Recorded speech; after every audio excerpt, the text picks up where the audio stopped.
जय हिंद दोस्तों, मेरा नाम सौरभ कुमार गुप्ता है। आज बात करने वाले हैं बीपीएससी टीआरई 3.0 कुछ अपडेट के बारे में, जिसमें मैं बात करूंगा ये एग्जाम से संबंधित बारे में। जैसे आपको पता है कि टीआरई 3 का रिजल्ट अभी तक काफी दिनों से लटका हुआ है। लटका रहने का सबसे बड़ा कारण है कि 50% आरक्षण। तो अगली बार जो रिजल्ट आने वाला है 50% आरक्षण के आधार पर आएगा, और टीआरई 2 और टीआरई 1 में जो रिजल्ट आया था 65% आरक्षण के आधार पर आया था। इसी के चलते इस एग्जाम में रिजल्ट थोड़ा देरी से देखने को मिला है। और हेडमास्टर का रिजल्ट तो आपको कल ही देखने को मिल गया, जिसमें यूआर का बहुत ज़्यादा कट ऑफ डाउन हुआ है। आपको पता है यूआर ईआर में 67 और ईडब्ल्यूएस में 48 और बीसी में 61, यानी इतना आपको अंतर 13 नंबर अंतर देखने को मिला है बीसी और ईडब्ल्यूएस कैटेगरी में। तो यानी कुल मिलाकर कहा जाए एससी एसटी और ईडब्ल्यूएस में कोई अंतर देखने को नहीं मिलेगा। क्योंकि आप 10% बनवा ले रहे हैं तो मान के चलिए कि आपको एससी एसटी का काम कर ले रहा है।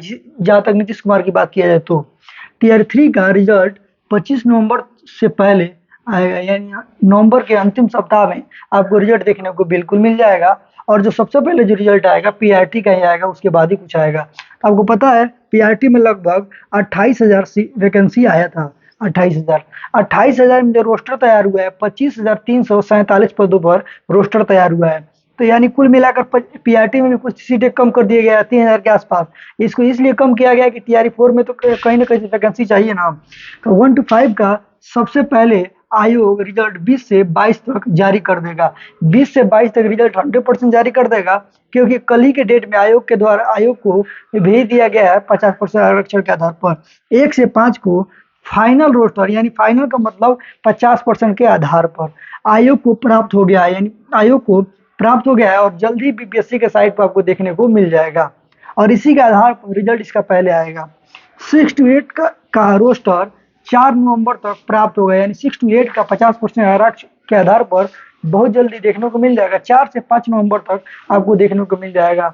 बहुत इसलिए क्योंकि इसके बाद स्टेप बाय स्टेप ही जिस तरह पेपर हुआ है, 19 तारीख को जो पेपर हुआ 6 to 8 का, 20 को पेपर हुआ पीआरटी का, और 21 तारीख को पेपर हुआ टीजीटी का, और 22 तारीख को पेपर हुआ पीजीटी का। तो जैसे पेपर हुआ उसी आधार पर रिजल्ट भी आएगा। तो आप मान के चलिए रिजल्ट आपका आना 22 से शुरू हो जाएगा, 22 से शुरू हो जाएगा और नवंबर के लास्ट तक सबका रिजल्ट आ जाएगा।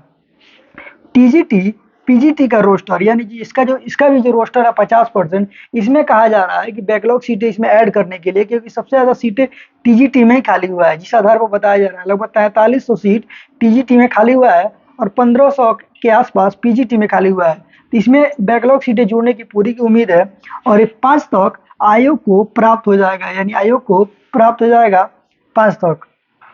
टीआर 3 के रिजल्ट के बाद यह स्टेट का रिजल्ट देखिए। यह स्टेट जो पेपर हुआ था मार्च से लेकर मई तक पेपर हुआ, पेपर 1 हुआ या पेपर 2 हुआ, तो अभी तक इसका रिजल्ट नहीं आया। उसके बाद तो इसको ओएमआर तो आ चुका था, लेकिन अभी तक रिजल्ट नहीं आया। इसका रिजल्ट नहीं आने का सबसे बड़ा कारण है क्योंकि टीआरई 3 है। टीआरई 3 के चलते ही इसका रिजल्ट रोका गया है। जब तक टीआरई 3 का ज्वाइनिंग करा दिया जाएगा अभ्यर्थियों को, उसके बाद ही यह स्टेट का रिजल्ट आपको देखने को मिल जाएगा। और इसी शिक्षक संबंधित वीडियो देखने के लिए हमारे चैनल को लाइक करिए, सब्सक्राइब करिए। जय हिंद।